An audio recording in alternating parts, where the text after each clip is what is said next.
Corona வந்து 2020 ஒரு March கிட்ட ஸ்டார்ட் ஆனிச்சு இந்தியாவில். அப்போ வந்து ஃபஸ்ட்டு ஒருத்தருக்கு தான் வந்துச்சு. அதுக்கப்புறம் என்ன ஆச்சுன்னு சொன்னால் அந்த ஒருத்தர் மூலமா ஃபார் எக்ஸாம்பிள் ஒரு 4 பேருக்கு பரவுன்னு வச்சுக்கோம். சரியா? ஸோ ஃபஸ்ட்டு டே வந்து ஒருத்தருக்கு இருக்குது. அந்த ஒருத்தர் என்ன பண்ணுறாருன்னு சொன்னால் 4 பேருக்கு பரப்பி விடுறாரு என்ன அதுதான் தானாக பரவுன்னு வச்சுக்கோம். ஸோ செகண்ட் டே வந்து 4 பேர் இருக்காங்க. ஸோ அப்போ அந்த 4 பேரில் ஃபஸ்ட்டு பர்சன் இன்னொரு 4 பேருக்கு பரவி விடுறாங்க. அவங்க மூலியமாக பரவுது. செகண்ட் பர்சன் மூலிமா இன்னொரு 4 பேருக்கு, தேர்ட் பர்சன் மூலிமா இன்னொரு 4 பேருக்கு, ஃபோர்த்து பர்சன் மூலிமா இன்னொரு 4 பேருக்கு, அப்படி போயிட்டு இருக்கு. சரியா? ஃபஸ்ட்டு பர்சன் ஃபஸ்ட்டு டே வச்சுக்கோம். ஃபஸ்ட்டு டே அப்புறம் இவர் மூலிமா என்னாவது ஒரு 4 பர்சனுக்கு ஸ்ப்ரெட் ஆகுது. இது செகண்ட் டே. ஒரு எக்ஸாம்பிளுக்கு நான் சொல்றேன். அதுக்கப்புறம் இவர் மூலமா ஒரு 4 பேருக்கு ஸ்ப்ரெட் ஆகுது. இவர் மூலமா இன்னொரு 4 பேருக்கு ஸ்ப்ரெட் ஆகுது. இவர் மூலமா இன்னொரு 4 பேருக்கு ஸ்ப்ரெட் ஆகுது. இவர் மூலமா இன்னொரு 4 பேருக்கு ஸ்ப்ரெட் ஆகுது. ஸோ இது தேர்ட் டே வச்சுப்போம். செகண்ட் டே, இது தேர்ட் டே. இதே மாதிரி இவர் ஒரு 4, அப்புறம் இவர் ஒரு 4, இப்படி போயிட்டு இருக்க போகுது. அப்படிதானே? இப்படி போயிட்டு இருக்க போகுது. ஃபோர்த் டே எக்ஸாக்டா இதே மாதிரி நடந்ததுன்னு சொல்லல, ஒரு எக்ஸாம்பிள் நான் சொல்றேன். சரியா? ஸோ இப்படி போயிட்டு இருக்கு. ஸோ ஃபர்ஸ்ட் டே ஒருத்தருக்கு தான். செகண்ட் டே வந்து 4 பேர் ஆயிட்டாங்க. ஸோ ஃபர்ஸ்ட் டேக்கு வந்து ஒருத்தருக்கு, செகண்ட் டேல 4 பேருக்கு, 1 2 3 4. தேர்ட் டேல வந்து இங்கே இருக்க 4 4 4 4. சரியா? So 4 times 4. ஸோ 4 4 16. ஸோ அதுக்கு அடுத்த டே வச்சுக்கோ. இப்போ என்னால் உட்கார்ந்து நான் வந்து இத்தனை பேரை உட்காந்து கண்டுபிடிச்சிக்க முடியாது. ஆனால் இங்கே வந்து 1லேருந்து 4 எப்படி இருந்திருக்கு, 1 4 மடங்காக இருக்கு. சரியா? இந்த 1 வந்து 4 மடங்காக இருக்கு. 1 2 3 4 4 மடங்காக இருக்கு. அப்புறம் இந்த 4 என்னவா மாறி இருக்குன்னு சொன்னால் அடுத்த 4 மடங்காக இருக்கு. ஸோ இங்கே ஒரு 4, இங்கே ஒரு 4, இங்கே ஒரு 4, இங்கே ஒரு 4. சரியா? இந்த 4% அடுத்த 4%க்கு ஸ்ப்ரெட் பண்ணிட்டாங்க. சரியா? ஸோ அப்போ இந்த 4 வந்து இன்னொரு 4 மடங்காக இருக்கு. ஸோ இது 1 மடங்கு. என்னது 4ங்கிறது இங்கே 1 மடங்கு, இங்கே 2 மடங்கு, இங்கே 3 மடங்கு, 4 மடங்கு. ஸோ அப்போ 16 வந்துருக்கு. இப்போ அடுத்தது 4th டே வச்சுக்கோம். அப்போ என்ன பண்ணுவோம், இந்த 16 வந்து இன்னொரு 4 மடங்கு ஆகும். சரியா? அதுதானே? ஸோ அப்போ இவர் 4 மடங்கு 4 மடங்கு 4 மடங்கு 4 மடங்கு. சரியா? அப்புறம் அதாவது இவர் ஒரு 4 பேர் 4 பேர் 4 பேர் 4 பேர். அதே மாதிரி இந்த 16 வந்து 4 மடங்கு ஆகும். சரியா? ஸோ அப்போ 4 மடங்கு ஆகுதுன்னு அர்த்தம். இங்கே 4ஆல் மல்டிப்ளை பண்ணால் 4 வருது. இங்கே 4ஆல் மல்டிப்ளை பண்ணால் 16 வருது. இங்கே 16ஆல் 4 மடங்கு. சரி, 1 × 4 4, 4 × 4 16, 16 × 4 64. ஸோ 4th டே 64. 5th டே இந்த 64ஓட 4 மடங்கு. ஸோ அப்போது இந்த மாதிரி போணுச்சு அப்படின்னு சொன்னால், மடங்குன்னு சொன்னால் என்ன பண்ணால் அதுவே அத்தனை தடவை வருது. 4 மடங்குன்னு சொன்னால் என்ன அர்த்தம்னு சொன்னால் 4 தடவை வருது. 5 மடங்குனா 5 தடவை வருது. 6 மடங்குனா 6 தடவை வருது அந்த நம்பரு. சரியா? ஸோ இது இப்படி வந்துட்டு இருக்கு. சரியா? எப்படி இருக்கு? ஃபர்ஸ்ட் டே வந்து ஒருத்தர் 1 person, second day 4 person, third day 16 person, fourth day 64 person, இப்படி போயிட்டு இருக்கு. சரியா? ஸோ அப்போ என்ன ஆகுதுன்னா இங்கே வந்து 1 4 மடங்காக இருக்குது, 4 மடங்கு 16, 16 4 மடங்கு 64, இப்படி போயிட்டு இருக்குன்னு வச்சுக்கோம். சரியா? ஸோ மடங்காக போயிட்டு இருக்கீங்க. மடங்காக போயிட்டு இருக்கு. இன்னொன்று ஒரே மாதிரி மடங்காக போயிட்டு இருக்கு. எல்லாமே 4 மடங்கு 4 மடங்காக போயிட்டு இருக்கு. ஒரே மாதிரி போயிட்டு இருக்கு. சரியா? ஆக்சுவலாக கோவிட் டயத்து இது மாதிரி ஆயிருக்கும்னு சொல்ல முடியாது. சரியா? நான் சும்மா ஒரு உதாரணத்துக்கு நான் சொல்கிறேன். சரியா? ஸோ அப்போது இந்த மாதிரி மடங்காகிறதும் அந்த மடங்கு ஒரே மாதிரி போயிட்டு இருக்குது அப்படின்னு சொன்னால் இதுக்கு பேர் என்னன்னு சொல்லணும்னு சொன்னால் ஜியாமெட்ரிக் ப்ராக்ரெஷன் அப்படின்னு. இதுக்கு பேர் என்னது? Geometric progression. சரியா? இன்னொரு எக்ஸாம்பிள் இங்கே என்ன பண்ணியிருக்கேன்னு சொன்னால் பேப்பர் கட் பண்ணியிருக்கேன் பாரு. இதில் வந்து என்னென்னா இது வந்து ஒரு 20 சென்டிமீட்டர் கிட்ட, இது ஒரு 20 சென்டிமீட்டர் கிட்ட ஒரு ஜஸ்ட் ஒரு ரெக்டாங்கிள் ஷேப்பில் பேப்பர் கட் பண்ணியிருக்கேன். சரியா? இது வந்து இந்த லென்த் வந்து இப்படி வேணாலும் வச்சுக்கலாம். இந்த லென்த் வந்து ஒரு 20 சென்டிமீட்டர் இருக்குது தோராயமாக. இது வந்து ஒரு 3 சென்டிமீட்டர், ஒரு 3 சென்டிமீட்டர் எக்ஸாக்டாக 3 சென்டிமீட்டர். சரியா, கட் பண்ணியிருக்கேன். அதே மாதிரி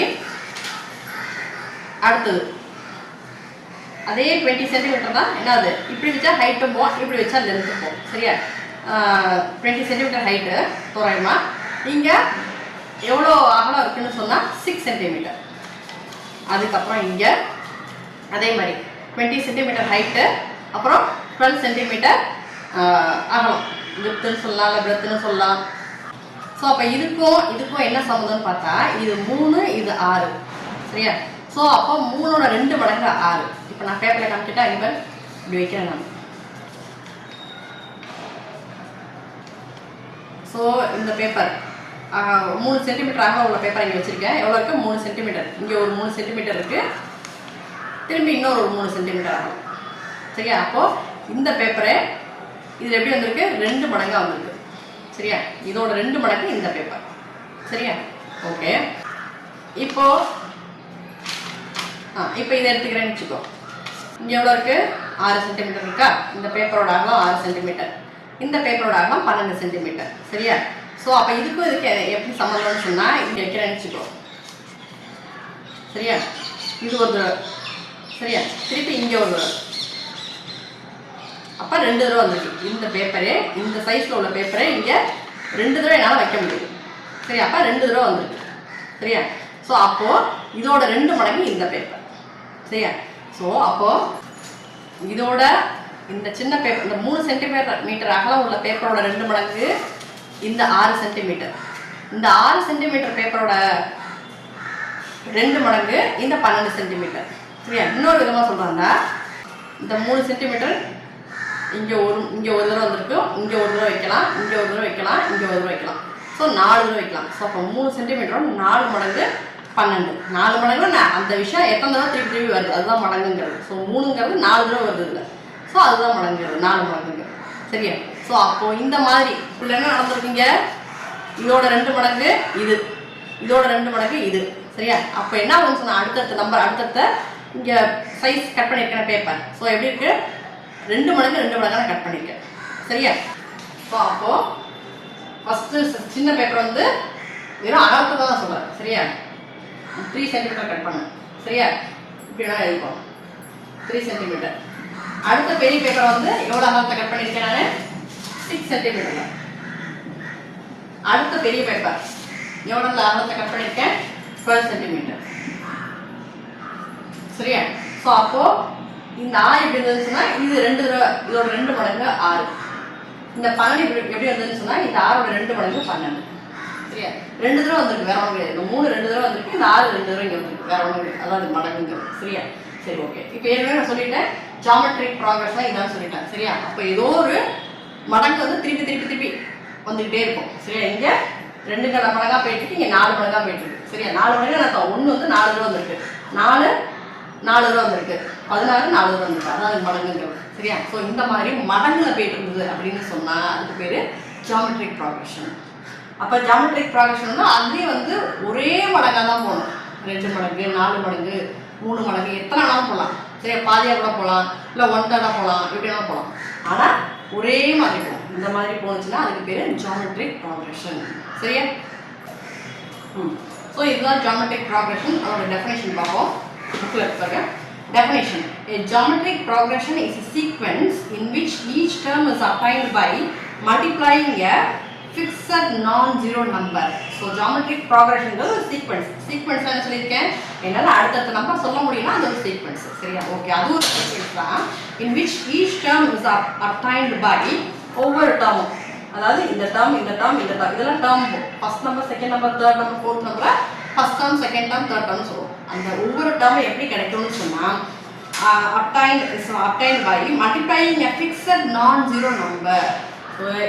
அப்போ இது ஃபர்ஸ்ட் நம்பர் வச்சுக்கோ, இது கூட ஏதோ ஒரு ஃபிக்ஸ்டான நம்பரை மல்டிப்ளை பண்ணிட்டே போயிட்டோம், அது 0 இருக்கக்கூடாது. சரியா, இங்கே என்ன பண்ணிருக்கோம், நம்ம 4 மல்டிப்ளை பண்ணிட்டே போயிட்டுருக்கோம். 1 × 4 4, 4 × 4 16, 16 × 4 64. The fixed non-zero number to the preceding term except the first term. So அந்த நம்பரை எங்கே மல்டிப்ளை பண்ணணும்னு சொன்னால் இந்த டேர்ம் எப்படி கிடைக்கணும்னு சொன்னால் இதுக்கு முதல் நம்பர் இருக்குல்ல, முதல் டேர்ம் இருக்குல்ல, அது கூட ஒரு கான்ஸ்டன்டான நம்பர் மல்டிப்ளை பண்ணி இந்த நம்பர் கிடைச்சிருக்கு. இந்த நம்பர் எப்படி கிடைச்சிருக்குன்னு சொன்னால் இதோட ப்ரிசீடிங் டேர்ம்னா இதுதான். ப்ரீனா முன்னாடி, ப்ரிசீடிங் டேர்ம்னா இது கூட ஒரு கான்ஸ்டன்டான ஃபிக்ஸட் நம்பர் 4 மல்டிப்ளை பண்ணி இந்த நம்பர் கிடைச்சிருக்கு. Accept first number. First number வந்து இது கூட நான் இந்த நம்பர் வந்து என்ன அது எது கூடயும் மல்டிப்ளை பண்ணி கிடைக்கல, ஜஸ்ட் அப்படியே வந்து ஃபர்ஸ்ட் நம்பர். இங்கே 1ங்கிறது பொறுத்த ஃபஸ்ட்டு கொரோனாவால் பாதிக்கப்பட்டோம்னு சொல்லி சொன்னோம்ல அது. இந்த 3ங்கிறது ஃபஸ்ட்டு நான் பேப்பர் எடுத்து வச்சிருந்தது சின்ன பேப்பர் அது. ஸோ ஃபஸ்ட் நம்பரை தவிர அடுத்தடுத்த நம்பர் வந்து எப்படி கிடைக்கும்னு சொன்னால் அதோட ப்ரிசீடிங் நம்பர் டேர்ம் கூட ஒரு கான்ஸ்டன்டான நம்பரை மல்டிப்ளை பண்ணி வந்துகிட்டே இருக்கும். அதான். அதுக்கப்புறம் the fixed number is called common ratio. இந்த நம்பர் அதாவது இங்கே 2 தான ஃபிக்ஸட் நம்பர், இங்கே 4 4 மடங்காக தான் போயிட்டு. ஸோ அப்போ இந்த நம்பருக்கு பேர் என்ன சொன்னால் காமன் ரேஷியோ. காமன் ரேஷியோனா ஒன்றும் கிடையாது.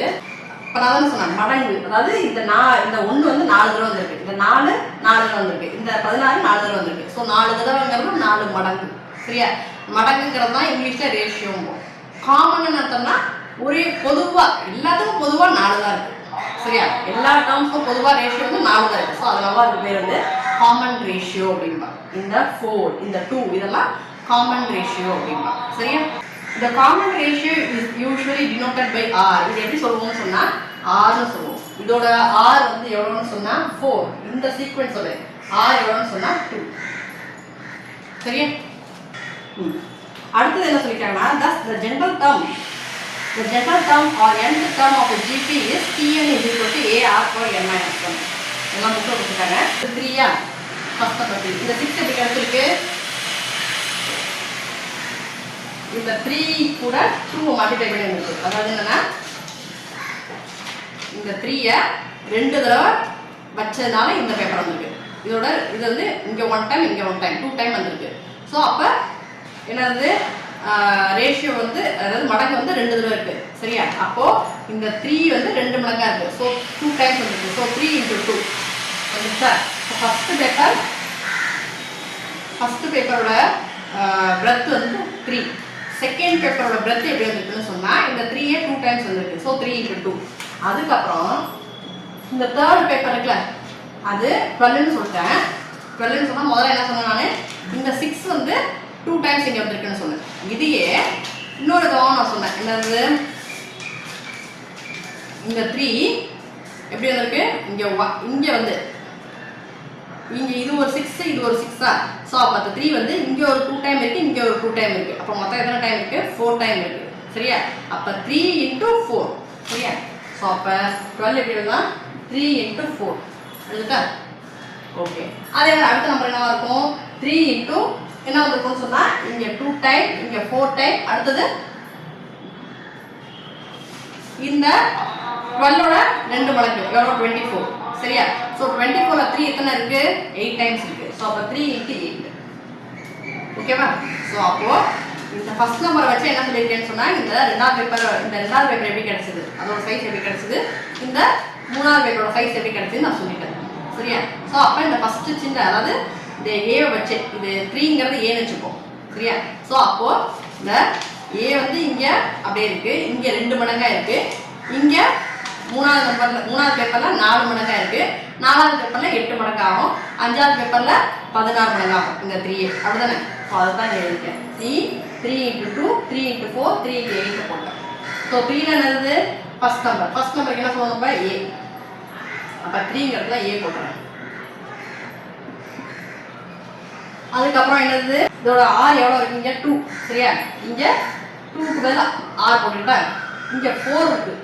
சரியா? 4 எப்படி கிடச்சிருக்கும்? 2 தடவை வந்திருக்கும். சரியா? ஸோ அப்போ 2 தடவைன்னு சொன்னால் ஆர் 2 தடவை வந்திருக்கும். ஸோ 2 தடவைங்கிறத பவர் போடணும். நம்ம 2 தடவைங்கிறத அதாவது ஆர் × ஆர்னு போடுறதுக்கு பதில் R² போடணும். அப்புறம் இந்த 8 எப்படி கிடச்சிருக்கும்? 2 வந்து 3 டைம்ஸ் வந்திருக்கும். ஸோ 2 × 2 × 2 8 வந்திருக்கும். சரியா? 2க்கு பதில் ஆர் போடுறேன்னு வச்சுக்கோ. ஸோ அப்போ ஆர் வந்து எத்தனை டைம்ஸ் வந்திருக்கும்? ஆர் வந்து ஆர் × ஆர் எழுதுறதுக்கு பதில் R² எழுதலாம். சரி, R³ எழுதலாம். சரியா? ஸோ அப்போ இந்த 3 6 12 இங்கே என்ன கேட்க அடுத்தது 24ன்னு வச்சுப்போம்.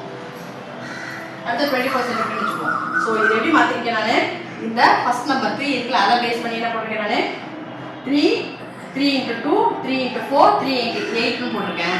இப்போ 3ங்கிற இடத்துல A போட்டிருக்கேன், 2ங்கிற இடத்துல R போட்டிருக்கேன். ஸோ அப்போ AR ஸ்கொயர் AR க்யூப்னு போட்டிருக்கேன். சரியா? ஸோ அப்போது ஜாமெட்ரிக் ப்ராக்ரஷனில் உள்ள டேர்ம்ஸ் எல்லாம் இப்படி தான் இருக்கும். ஃபர்ஸ்ட் நம்பர் A இருக்கும், செகண்ட் நம்பர் எப்படி இருக்குன்னு சொன்னால் A இன்ட்டு ஒரு ஆர் கம்மியாக இருக்கும். தேர்ட் டேர்ம் எப்படி இருக்குன்னு சொன்னால் A இன்ட்டு ஒரு ஆர் கம்மியாக இருக்கும் R ஸ்கொயர். ஃபோர்த் டேர்ம் எப்படி கிடைச்சிருக்குன்னு சொன்னால் A இன்ட்டு ஃபோர்த் டேர்ம் கிராசி ஒரு ஆர் கம்மியாகி ஆர் கியூப்னு இருக்கும். திரும்பவும் சொல்கிறேன், ஃபர்ஸ்ட் டேர்மில் A இருக்கும், செகண்ட் டேர்மில் என்னவா இருக்கும் A இன்ட்டு ஆர், அதாவது செகண்ட் டேர்மில் ஒரு ஆர் கம்மியாக இருக்கும். தேர்ட் டேர்மில் A இன்ட்டு ஆர் ஸ்கொயர். சரியா? இப்போ தேர்ட் டேர்மில் ஒரு ஆர் கம்மியாகி ஆர் ஸ்கொயர் இருக்கும். ஃபோர்த் டேர்ம் எப்படி இருக்குன்னு சொன்னால் A into r cube.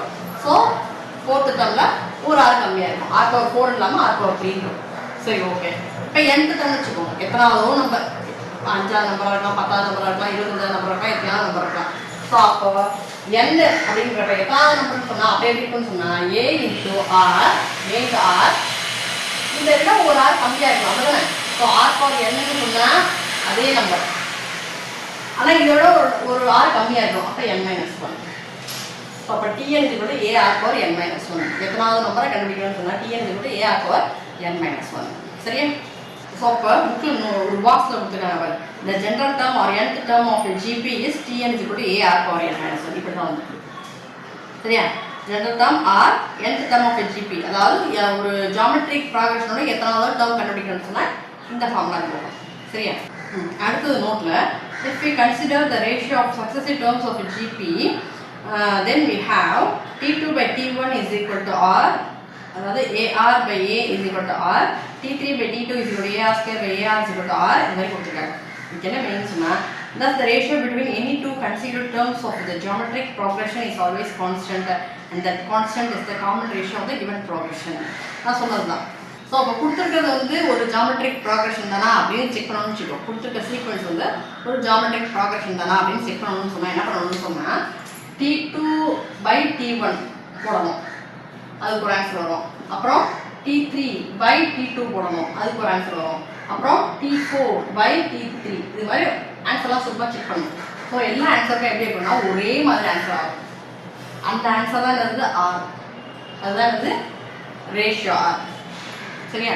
So அப்போ ஒரே மாதிரி இருந்துச்சு அப்படின்னு சொன்னால் அது ஒரு ஜாமெட்ரிக் ப்ராக்ரஷன். அந்த வருது இல்லை, அதாவது டிவைட் பண்ணி வருது இல்லை, ஸோ அதுதான் R. சரியா? அதுதான் கொடுத்துருக்காங்க. அதுக்கப்புறம் இது எப்போ யூஸ் பண்ணணும்னு சொன்னால் கொடுத்துருக்கிறது ஜாமெட்ரிக் ப்ராக்ரஷன் தானா அப்படின்னு செக் பண்ணுறது. அடுத்த note, when the product of three considered terms of a geometry of a GP are given, we can take the three terms as A by R, A R.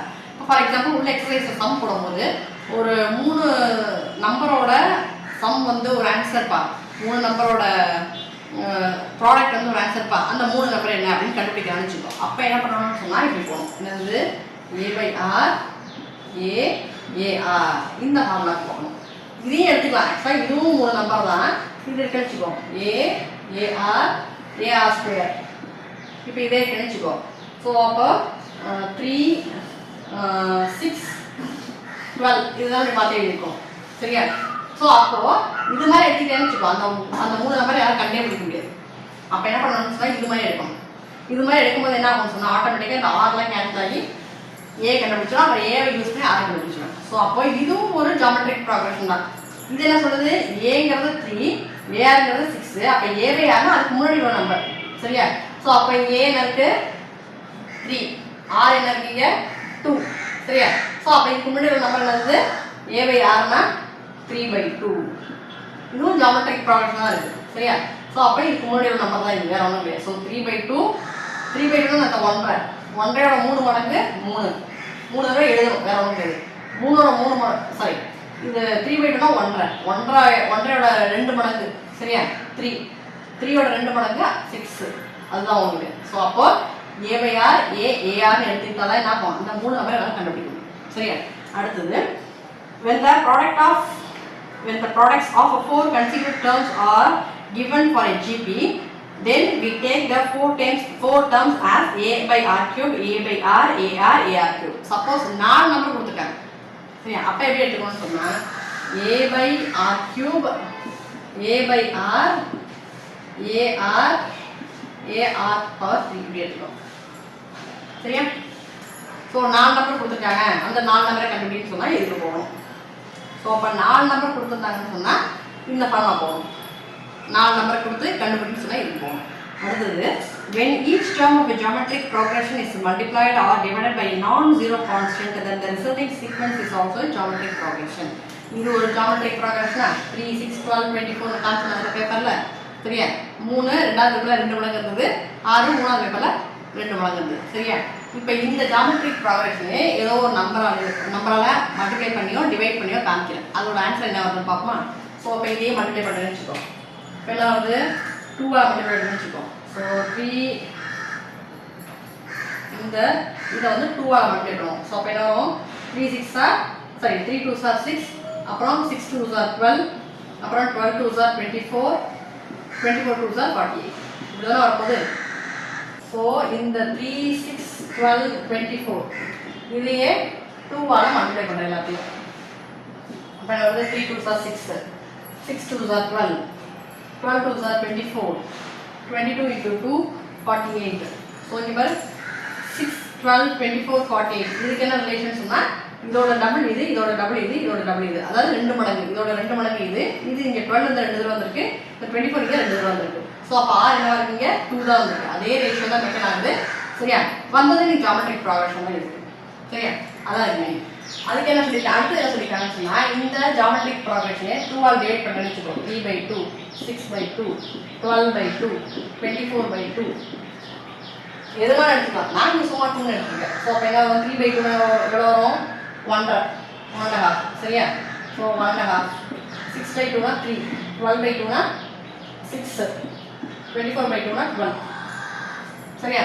So அப்போ 1.5ஓட 2 மடங்கு 3, 3ஓட 2 மடங்கு 6, 6ஓட 2 மடங்கு 12. So அப்போ இங்கே என்ன வந்து ரேஷியோ, காமன் ரேஷியோ 2 தான் வந்துருக்கு. ஆக மொத்தம் எனக்கு இந்த ஜியோமெட்ரிக் சீக்வன்ஸை மல்டிப்ளை பண்ணாலும் ஜிபிஏ தான் வருது, R 2ஆக தான் இருக்குது.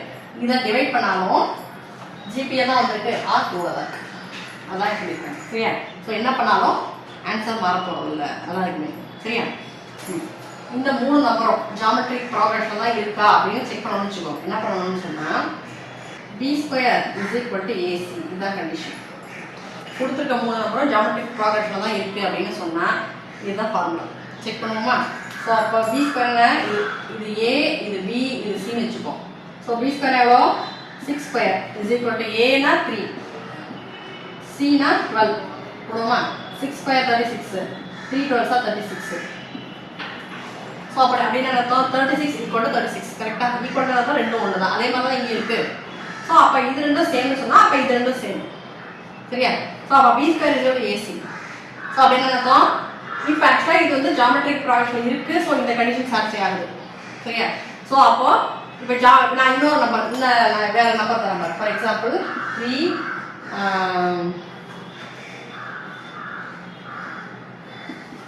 ஸோ இந்த 3 நம்பரும் ஜியோமெட்ரிக் ப்ராக்ரஷன் தான் இருக்கா அப்படின்னு செக் பண்ணுறதுக்கு என்ன பண்ணலாம்னா இந்த கண்டிஷன் அப்படி செக் பண்ணலாம். சரி வந்து B² = A, இது B, இது C. So B² = AC. So போடுவோமா? ஸோ B² 9² = A எவ்வளோக்கு 3, C எவ்வளோக்கு 18. ஸோ 9² எவ்வளோக்கு 81. 3 × 18 எவ்வளோ வரும் எனக்கு? 3 8s are 24 minus 2 1 3 3 3 plus 2 5. So 81 = 54. கரெக்டாக இது இல்லை, ரெண்டும் சேமே கிடையாது. சரியா? அப்போ இது ரெண்டும் சேம் கிடையாது, இதுவும் சேம் கிடையாது, இதுவும் சேம் கிடையாது, நாட் ஈக்குவல், இதுவும் சேம் கிடையாது. ஸோ அப்போது இங்கே வந்து நீங்கள் என்ன பாரு செக் பண்ணுவோமா? இது ஆக்சுவலாக இந்த கண்டிஷன் வச்சு தான் இந்த 3 நம்பரும் ஜியோமெட்ரிக் ப்ராக்ரஷன் இல்லைன்னு சொல்லிட்டேன். ரியலாக செக் பண்ணுவோமா? ரியலாக செக் பண்ண வரும். இது வந்து T2/T1. ஸோ 9/3 எவ்வளோ வருது? 9/3 எவ்வளோ வருது? 3. 1 3s are 3, 3 3s are 9. So 3/1 3. அப்புறம் T3/T2. So 18/9. 1 9s are 9, 2 9s are 18. So 2/1 2.